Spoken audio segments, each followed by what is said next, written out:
I'm referring to children who are physically disabled, children who are orphans, children who have been abandoned, children in government detention. Children like these, street kids in a detention center in Caracas, most of them abused and abandoned by their families or in trouble with the law. The orchestra program here started 3 years ago.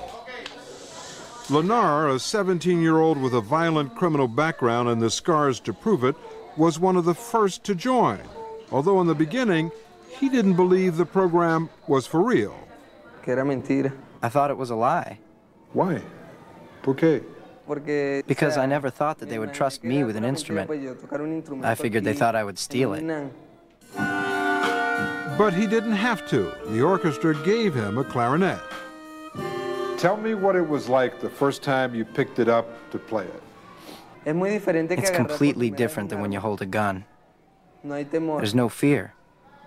Do you think that your life today is different because of the clarinet, because of the orchestra? Yeah, a lot. The music taught me how to treat people without violence. That's a lesson that's being taught in some of the worst neighborhoods in Venezuela, like this sprawling shantytown that overlooks Caracas, a place called La Vega, where poverty, crime, and despair are epidemic. This is where Maybel Troya works every day, teaching children how to sing. They came from here, from La Vega. And all of my child lives here in this area and in that area too. They are the poorest. No middle-class children here? No. In my class, we have only poorest. And each child in Troya's class starts the day this way and this way. The singing part of the orchestra is known as the choirs. Troya, who's been with the program 3 years, works with the children to build their confidence and self-esteem. Singing, she says, takes them away from their everyday lives.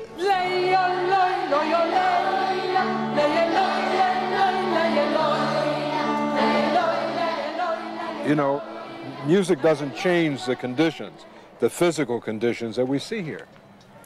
Doesn't change, but they change their souls and their minds. And that's most important. It's very important to change everything. And by the music, we do. It's changed life in places like Guanare, a small town in Venezuela's cattle country, where the orchestra operates from a building that used to be the local jail. Dr. Abreu told us that if we came here, we would see something amazing. And he was right. Everywhere, clusters of children were practicing their instruments and studying the language of music.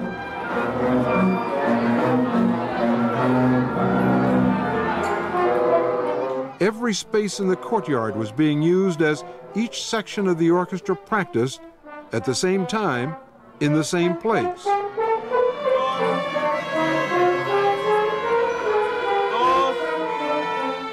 The result was an amazing cacophony that not even a tropical downpour could interrupt. The drum sounds like thunder. Yes. To go with the rain.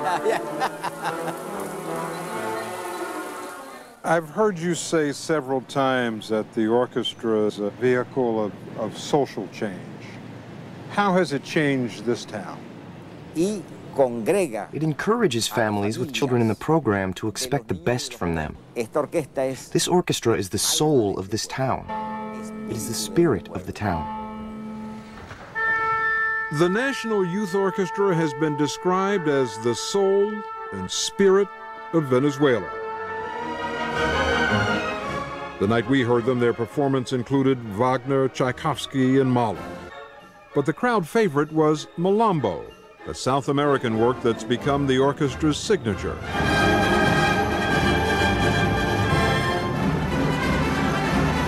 They play it with passion and exuberance. This is a sight that in classical music is rare.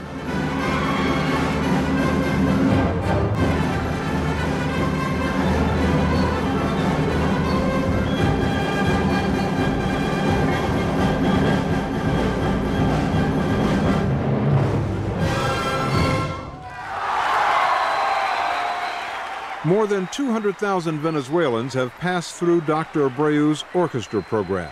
When he started it 25 years ago, people said he was dreaming. He still is. I'm dreaming now about a worldwide system of youth orchestras. So today Venezuela, tomorrow the world. Yes, that's how it is.